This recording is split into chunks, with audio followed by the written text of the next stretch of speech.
So thank you for the introduction. My name is Mark, and I'm here to talk about Gutenberg. So one thing that I kind of wanted to start with was something that I thought about when we listened to the keynote this morning. And what he did at the very beginning was describe his goal with the talk that he gave, what he wanted us to take away from it. So I kind of want to do the same thing. Here, my goal is not necessarily to convert you or say delete the classic editor plugin or switch away from Elementor or whatever it is. My goal here is to get someone to just be a little bit more open to it, to try it out. It's not the perfect solution for every single project. I have sites where I use the classic editor plugin and I'm not using Gutenberg at all. And there are sites that I start new that I know that it's not going to be the right solution for. But I got started building blocks about a year ago. I was using the regular block API, so React and JavaScript based. And essentially, in my goal of pushing Gutenberg a little bit more, I know that that's kind of a high barrier to entry, using React and JavaScript, learning a whole new stack. So I want to talk about how to use PHP and at least get started, and what that might look like. So trying to understand who I have here. How many are developers and actively working in code? And then people who have never used Gutenberg before, ever, always install the classic editor plugin. Awesome. And then, so as I talk through this, I'm going to be showing a plugin that I've built. You can download this plugin right now. It's in a GitHub repo. If you go to my short link is WCGVL, WordCamp, Greenville.com/blocks is going to have a button on that page. It's going to take you to download or to that repo, which also has a link to all of the slides if you're interested in following along on your own. There are some code examples here that if you're in the back, it may be difficult to see, but you'll have literally everything that I have and every file that I'm talking about on your machine or for reference later. So, and then finally, I'll probably end up over-explaining something or under-explaining something. If you have a question and are wondering whether to speak up about it, there's more than likely someone else in here who has that same question. Let me know, and we can go back and figure out where I skipped something. So, anyways, I love Gutenberg. I really do. And ultimately, I think that Gutenberg opens a lot of doors for developers that weren't there before. I think that sometimes you can look at it and it feels limiting, or because it's new and it's written in React.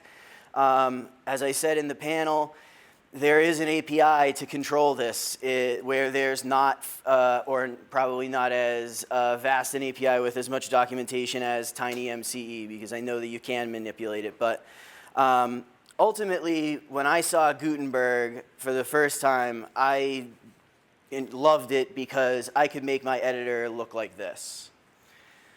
And actually, this isn't my editor. This is the front end of my site. But what I had set out to do was, when I redesigned my site, was I said I wanted my entire front end to look like my admin screen. Mostly as an experiment, I felt that that would ultimately be a good client experience. If I could give this and allow my client to edit something that looked like this rather than editing a form built with ACF, that would probably be a little bit better of an experience. So where I ultimately landed was this being my editing experience. This is what the admin of my site looks like. So there are a couple slight differences. It's slimmer. It's using the regular WordPress button, but it ultimately, if I click on something and I'm editing it, I kind of know what piece I'm editing. And then the block that I want to talk about today kind of can do the same thing, even though we're not using JavaScript and manipulating the actual block that shows up in the admin. We are going to be working on a Gutenberg block that will look like this on the front end and like this in the admin. It still ends up as a form, but when I click on something, I know what I'm editing because there's only so many pieces here that you could edit. The testimonial, the author, and their role, and then the image down below.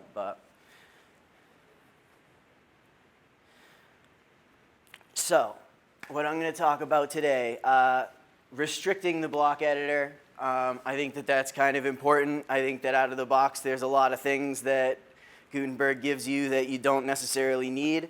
I firmly believe that every client out there does not need the ability to put their SoundCloud on their site. I think that that's maybe a little step too far. And then extending the block editor. We're going to cover building blocks using React just a little bit.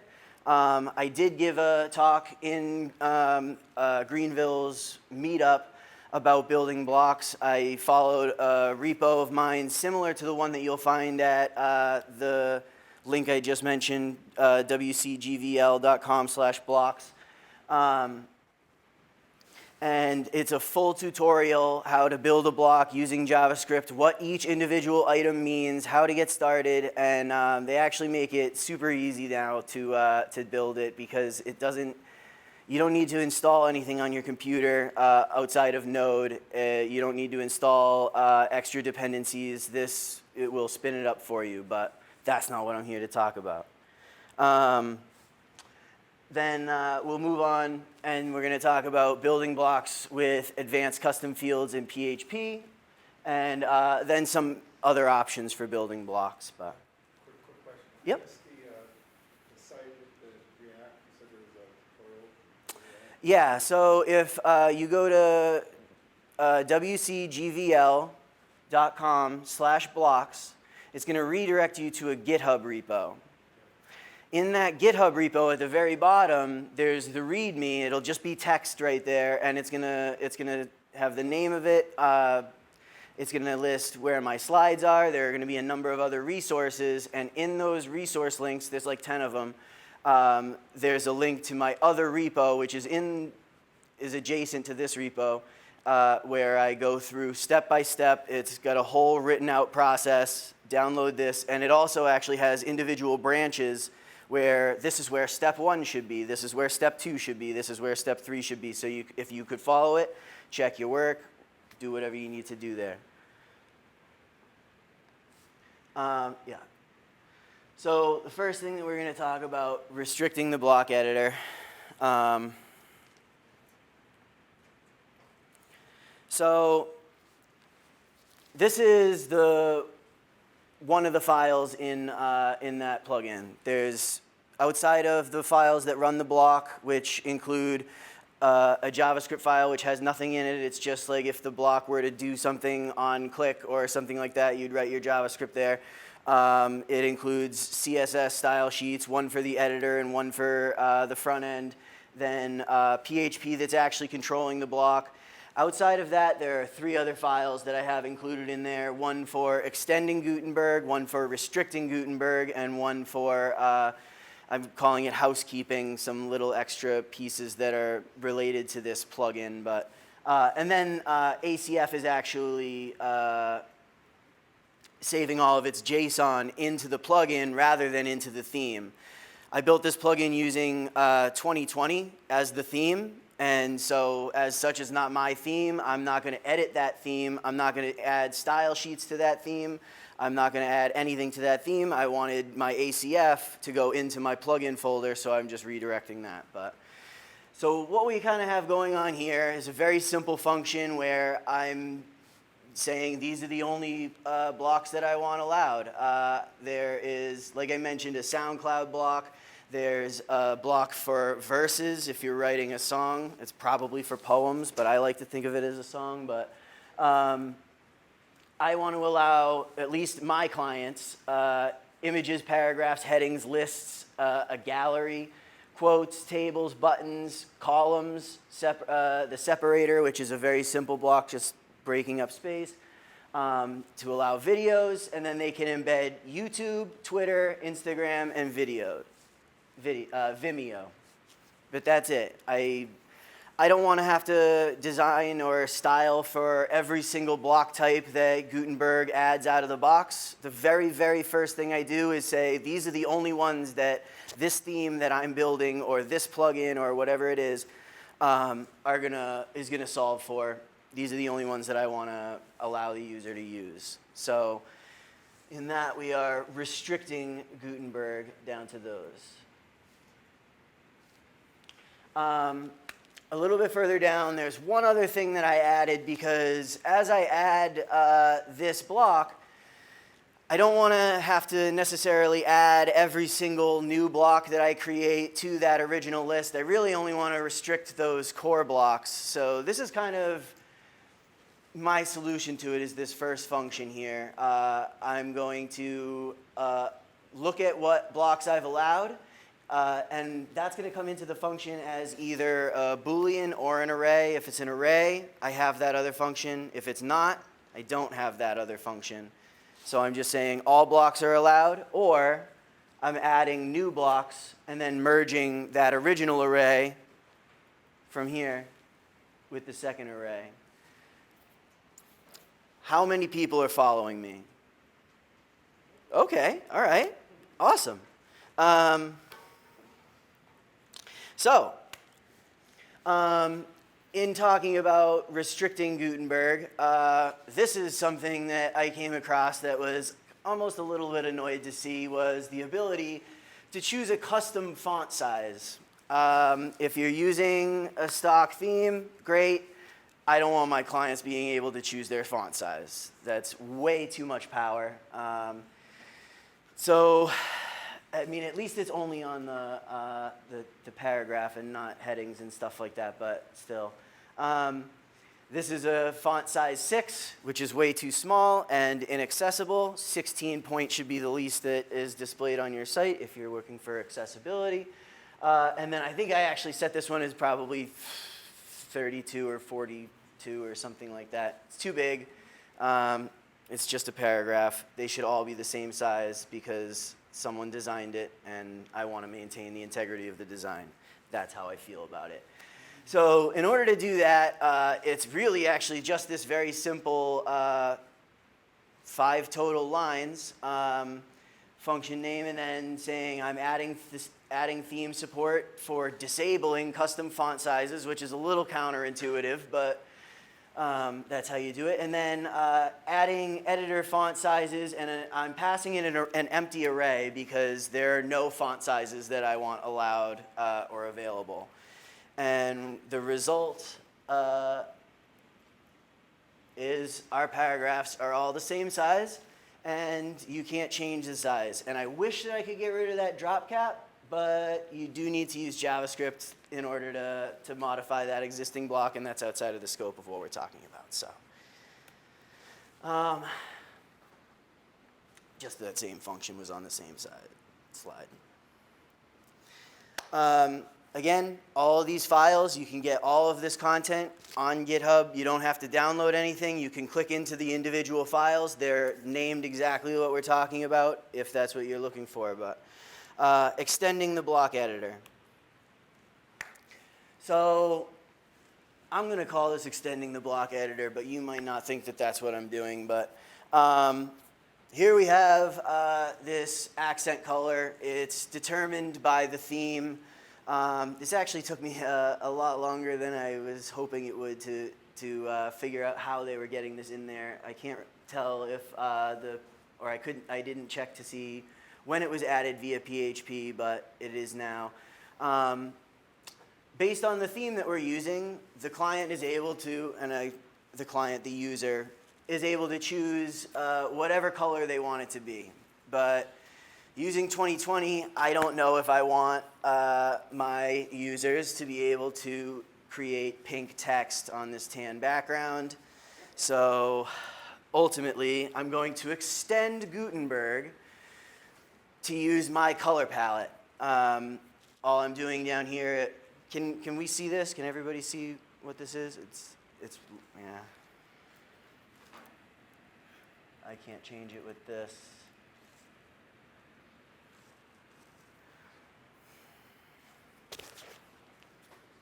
Ultimately, I'm setting a priority at the bottom of 90 to make sure that it fires after whatever the theme is going to be setting the color palette. I've chosen 3 colors that I want the user to be able to use in the Gutenberg editor: black, white, and gallery. I'm choosing my naming conventions based on a, oh, awesome, beautiful. Naming conventions based on the name that color.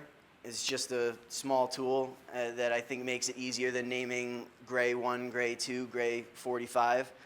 So, and now I have extended the block editor to use only 3 colors, but again, it doesn't look like an extension. But so quickly, talking about building Gutenberg blocks with React. I started building Gutenberg blocks before I had learned React. There was this awesome package called Create Guten Block. Now you can use it with NPX, if everybody's familiar with that, is like NPM, but you don't need to globally install something. So you can just run this on your machine as long as you have the latest version of Node or a later version of Node. But and it's going to run Create Guten Block right wherever you run this. And what it does is it gives you a fully formed plugin that actually works, is an actual block. It does absolutely nothing. It says hello from the front end, hello from the back end based on where you are.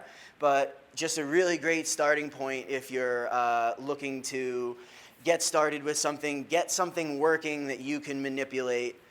Again, this is using React and JSX, which is kind of like a tag syntax, but is ultimately JavaScript. So we're not going to get into it today, but again, I have that easy to follow tutorial if that was what you were looking for.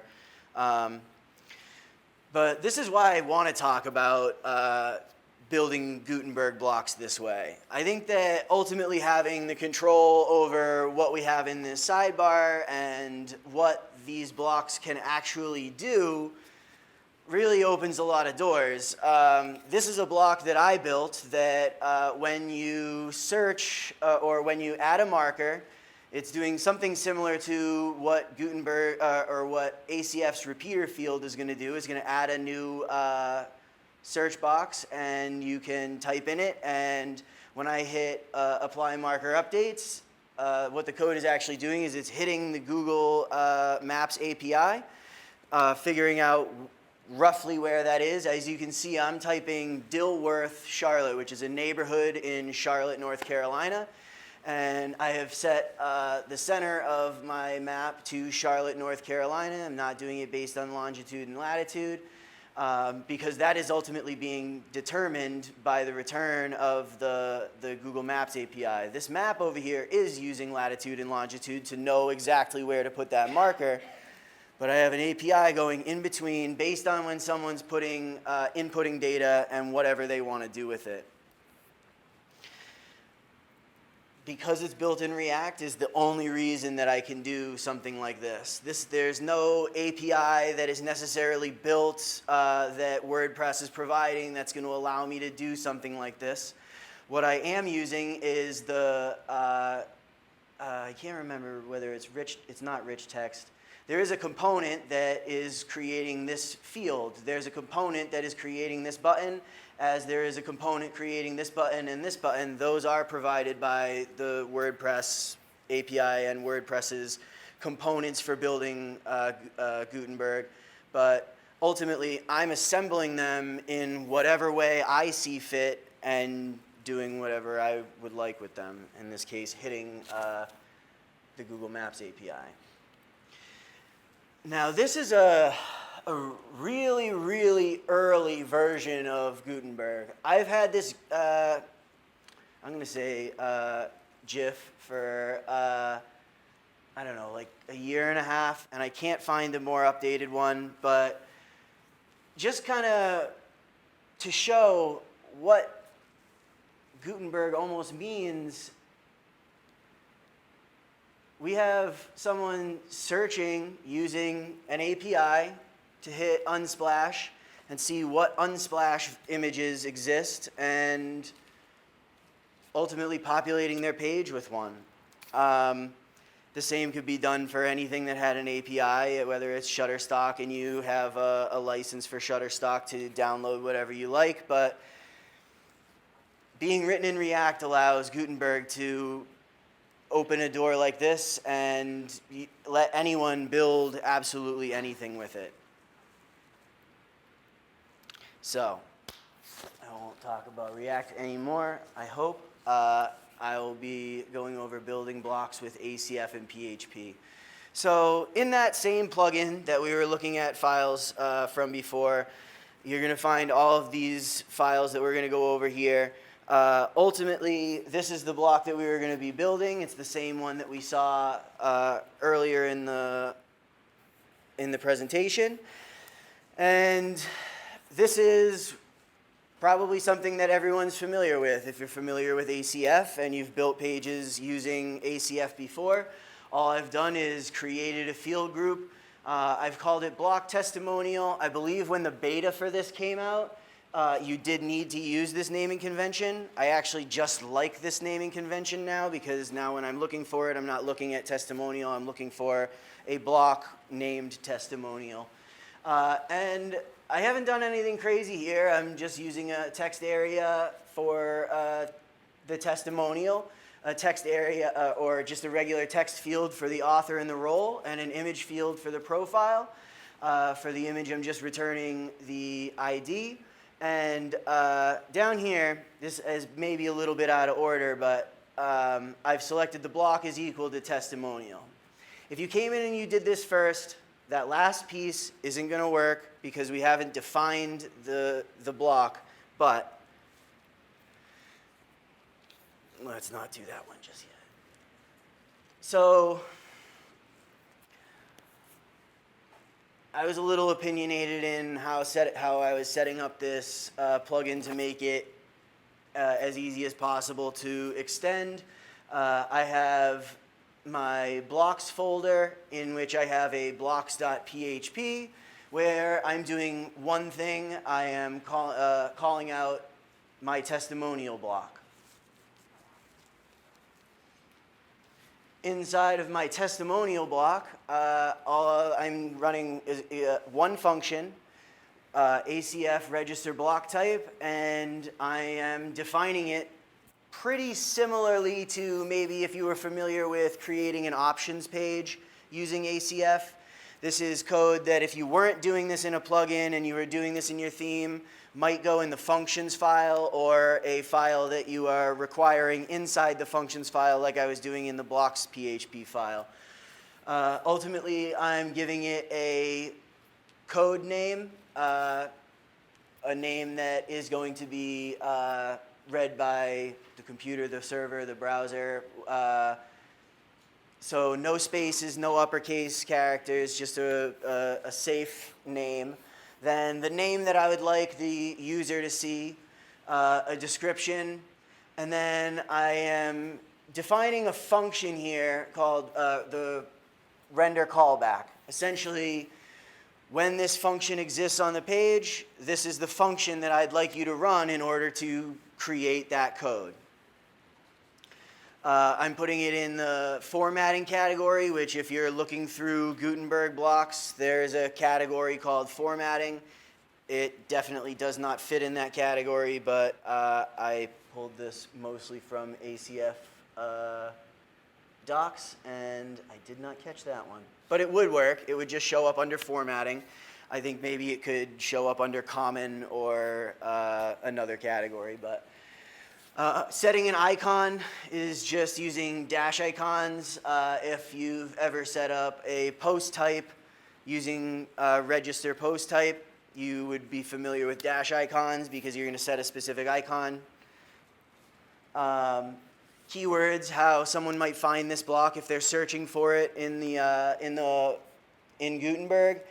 Post types, I only want this allowed on a page.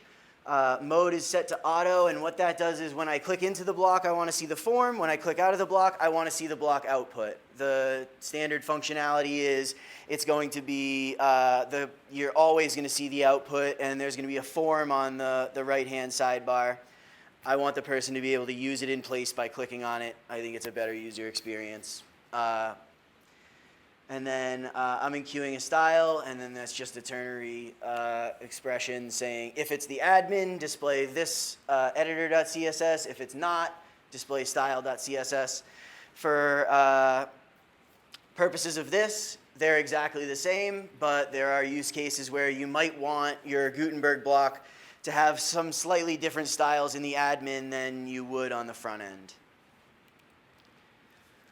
So in the last slide, I had mentioned a callback function. This is essentially where I'm outputting this content. So I have defined the block. I have set up the block in ACF with all of these different fields. The last piece of this is outputting that block on the front end. So I have code where I'm opening a div. I'm naming it testimonial.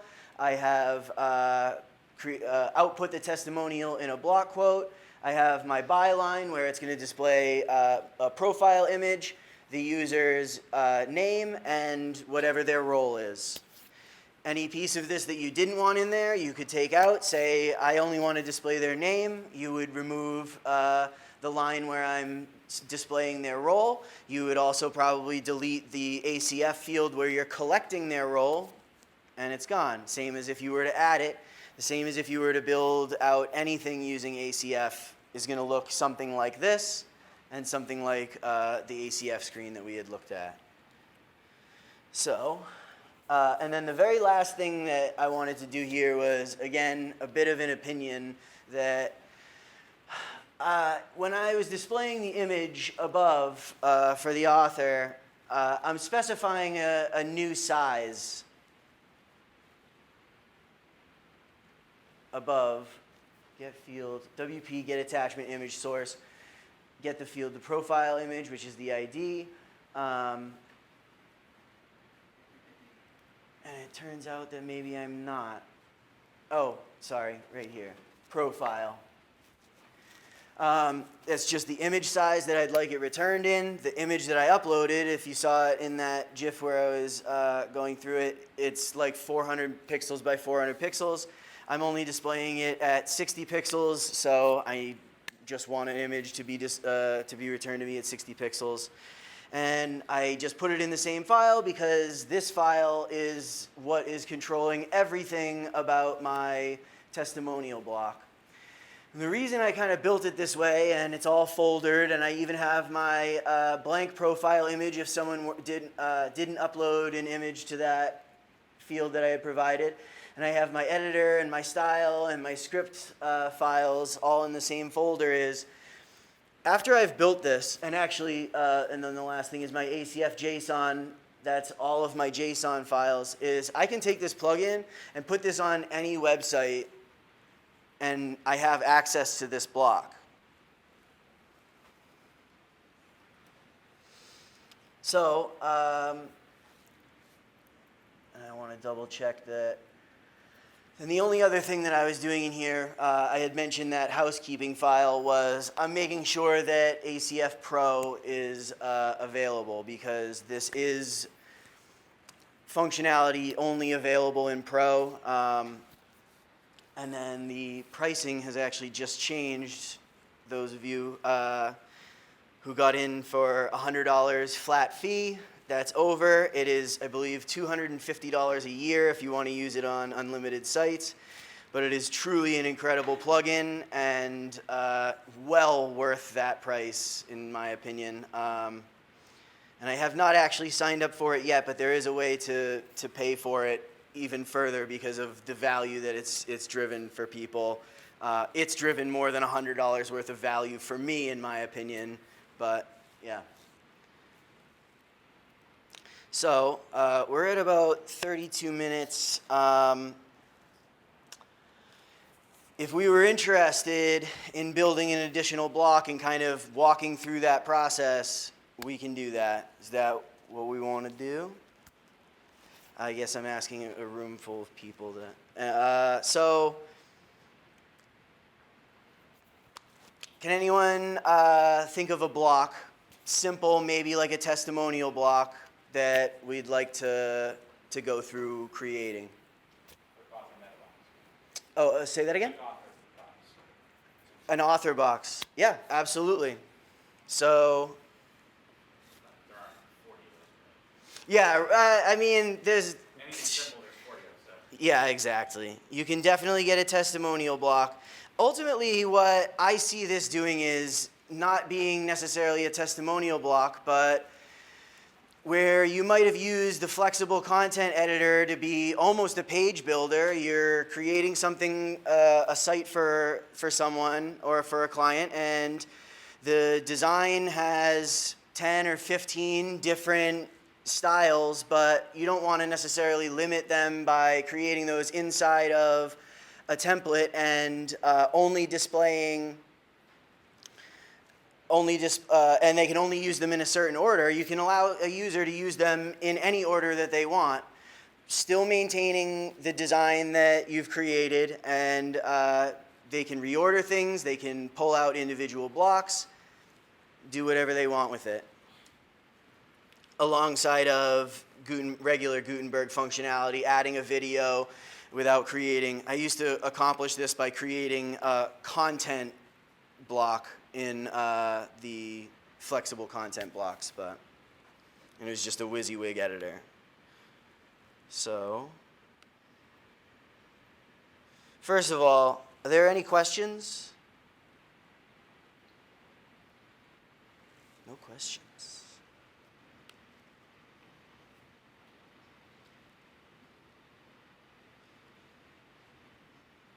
Is it super hot in this room?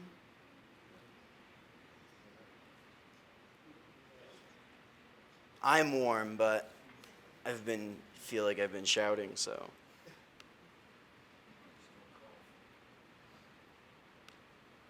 So we'll go back to mirroring displays, and we're all gonna keep in mind that this is live, and it's definitely gonna go perfectly, so. So the very first thing that I'm probably going to do, and this is why I wanted to set this up this way, is I'm just going to copy what I have here. This testimonial block has all of the code that we really need to create a block. So I am going to duplicate it, and we'll call this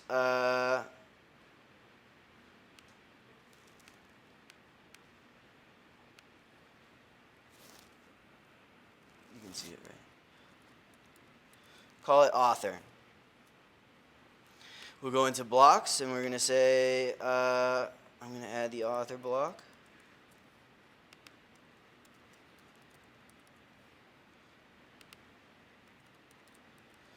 And then inside of our author block, because right now it is defining not only the same functions over and over again, but it is also calling it the same thing. So I guess let's go really quick, and I'm going to say everywhere where I'm saying testimonial,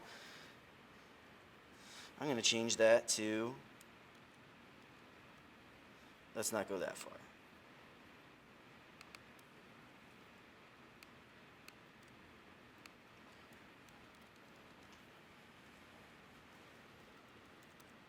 Author.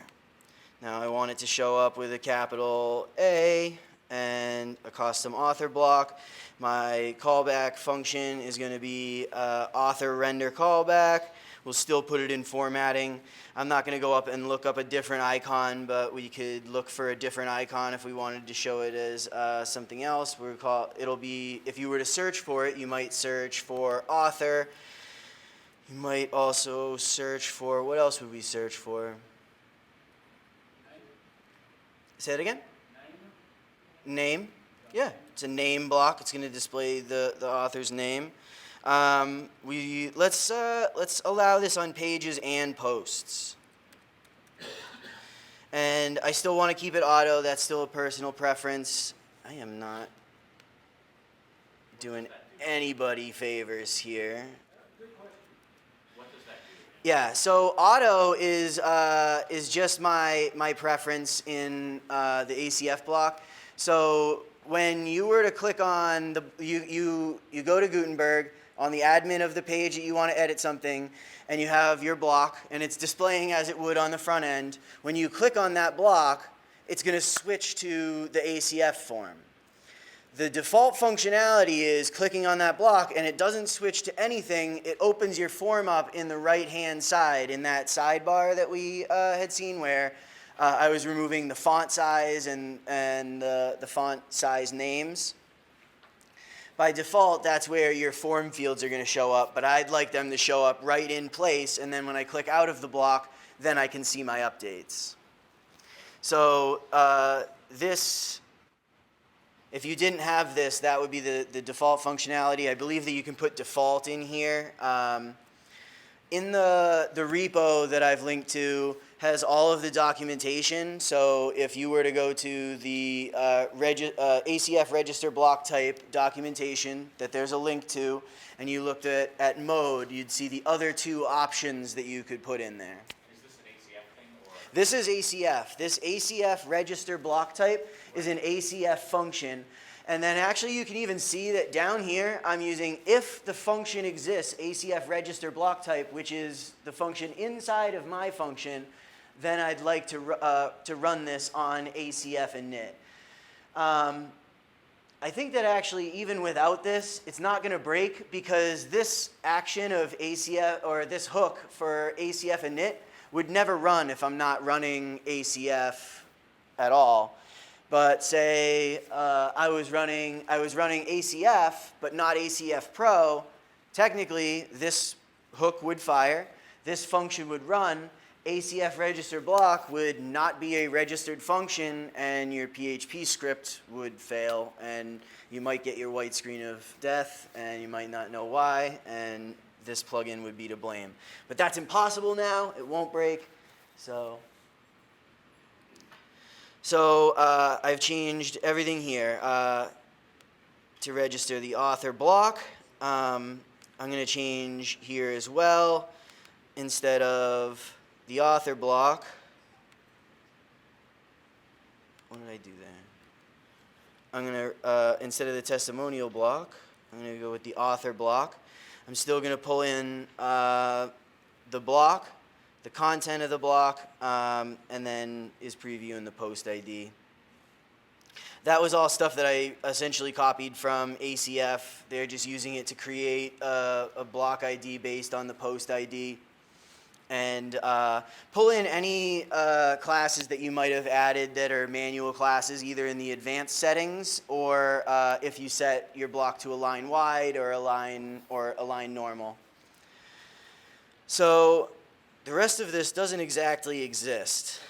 So we're going to go to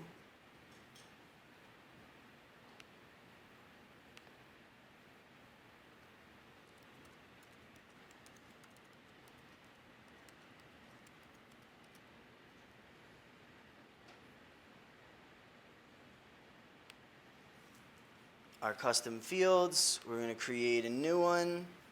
We're going to call it block author, and we're going to display this if, not options page, if the block is equal to, no way. That sounds about right.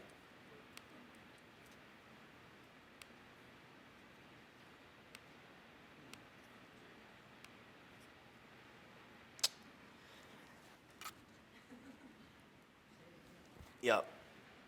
So in our author block, I am declaring a new image size, which we actually will not need in here because our author block is going to be super simple and isn't going to include an image. Now if our block is equal to author, and for sake of argument and time, we're going to have one field in here where we're going to allow the author to have their name. Let's go to a page.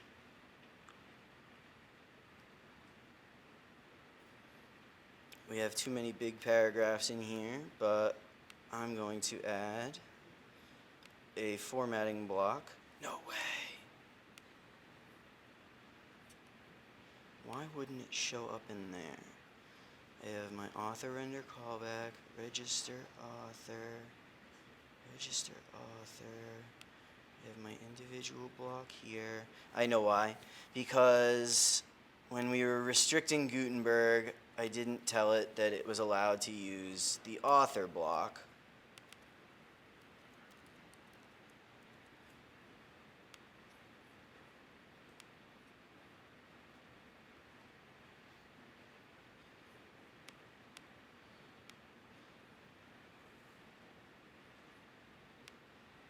Now we can add our author block.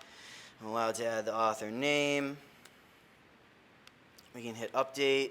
And this is actually probably going to display something pretty wrong because that is still the testimonial block. And actually the only reason that it doesn't break is because I'm essentially checking to make sure that those fields have values, and if they don't, I'm displaying something else. So even though I added my field, this render function is still for the last block.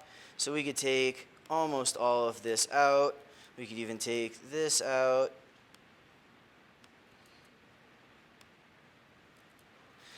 And what did I call it? Author name.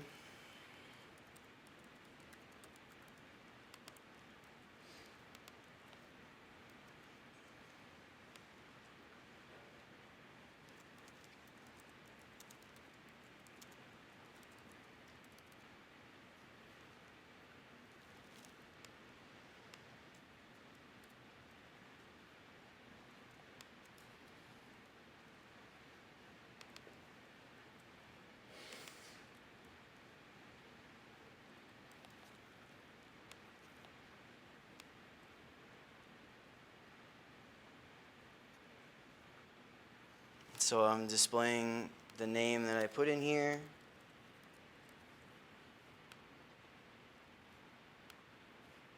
And that's my block. I didn't change any of the CSS. You'd go in and you would style this to be different, and you might build your markup a little bit differently, but all it's using is normal ACF functions that you're probably used to if you use ACF before, and HTML, CSS, and PHP. So now do we have any questions? Awesome. I would be super pumped if one person decided that they wanted to try to use Gutenberg.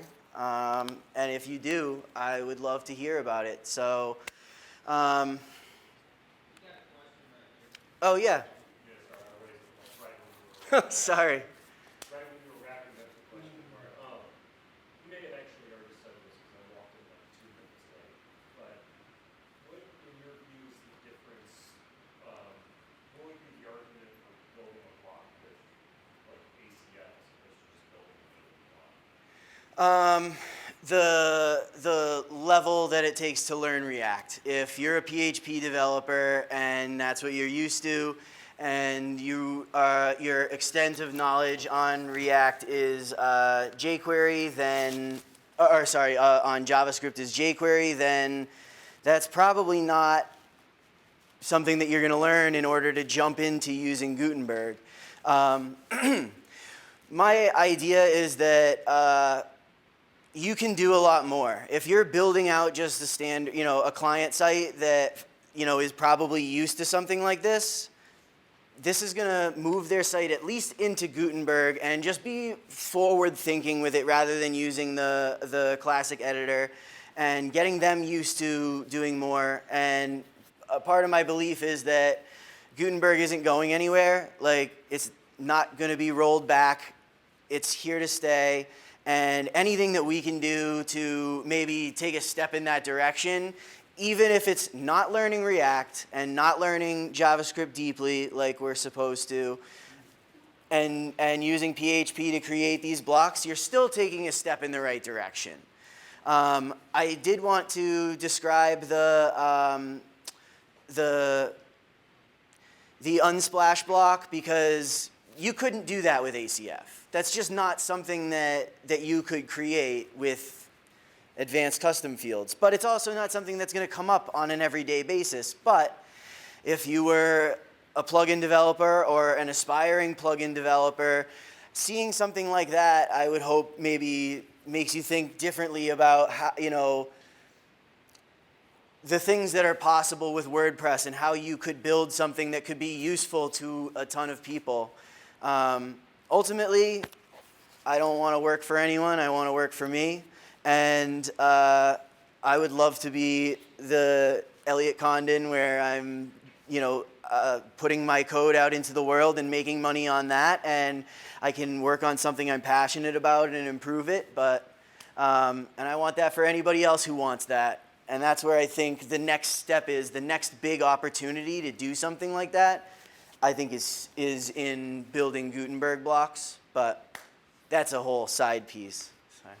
So it sounds like what you're saying is for blocks that require some behavioral complexity, you would need to do it in React. You're not going to get this way with ACF. This is more for sort of static blocks where you have a lot of stuff going on and there's movement and that kind of stuff. Yeah, so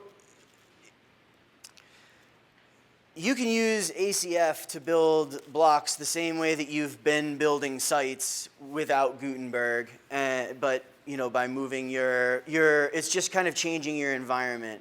Yeah, you're going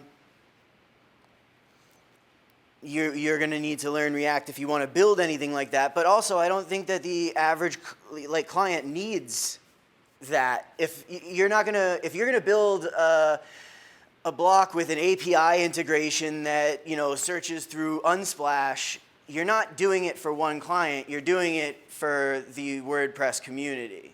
You're going to be releasing it into the public, or you're paying, or you're being paid to build it for someone, a company that is ultimately going to do that and sees some sort of value prop there.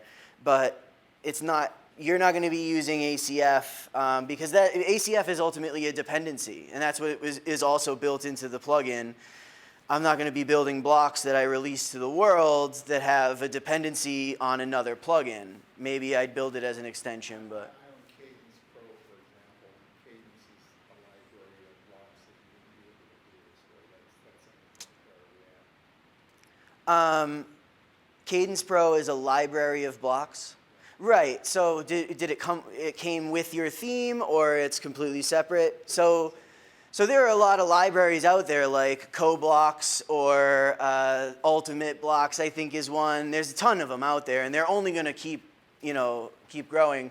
Where they've built a number of blocks that they think are useful. It's kind of like the core blocks of WordPress, but extended beyond paragraph, lists, headings, song verses, poems, probably, but yeah.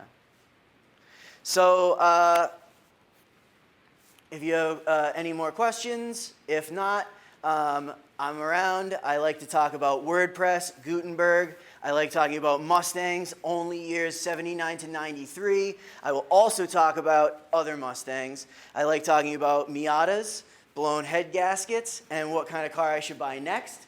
I like talking about podcasts, specifically true crime podcasts. I want to talk about your podcast. I want to talk about monetizing podcasts. I want to talk about podcast-related business ideas. I want to talk about non-related podcast business ideas, and also how cool dogs are.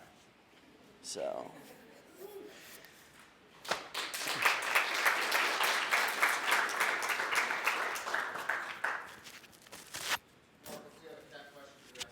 Absolutely, yeah. So go somewhere else with that.